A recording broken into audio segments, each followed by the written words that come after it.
ageing. A lot of them these days have a lot of hydrating properties as well, and they not only protect you from the UV damage, but they also make the skin feel softer. Georgia Holland, 7 News. It's the biggest party of the year coming up in Flashback, the creative way cops kept New Year's crowds on side in the 70s.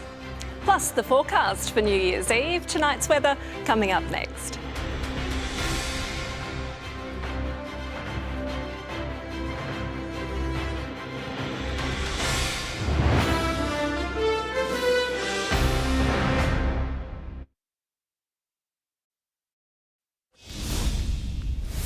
New Year's Eve can be one of the busiest nights of the year for police, but in the late 70s, the Commissioner tried something different to keep the crowds on side.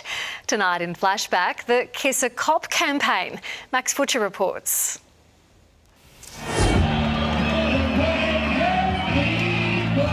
New Year's Eve can be classy, but it can also be crass. From early evening, Coolangatta reverberated to the sound of deafening rock music and screaming youngsters. Even in the early 70s, things could get out of hand. At every festive season, the members of our police force find their time wasted and their personal safety needlessly threatened by rioting louts and hooligans. There were calls for police to get tough. I think it's a jolly good thing, and if they got any batons, they should use those as well. Something should be done about it. And you wouldn't object to the police action becoming a lot tougher? No, I'm all for it. As the 70s drew to a close, the promise of a new decade brought a new idea from police. Mr Lewis launched the Kiss a Cop campaign. Basically, he wants people overcome with the New Year spirit to show their feelings by kissing a boy or girl in blue instead of vandalising property. Rather than somebody come and thump them under the ear, we hoped that somebody might either shake hands with them if it happened to be a male, or if it was a lass and she was so inclined she may see fit to kiss him on the cheek somewhere. A volunteer policeman and a passerby showed how it should be done. Then the Commissioner and Police Minister got involved and it got weird. Perhaps these days a handshake is less creepy.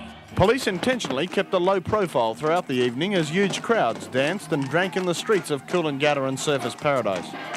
At Surfers, the entire beachfront was closed to traffic and thrown open to the public.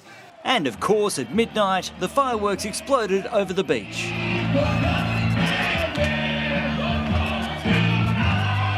The 70s were over, the 80s had just begun.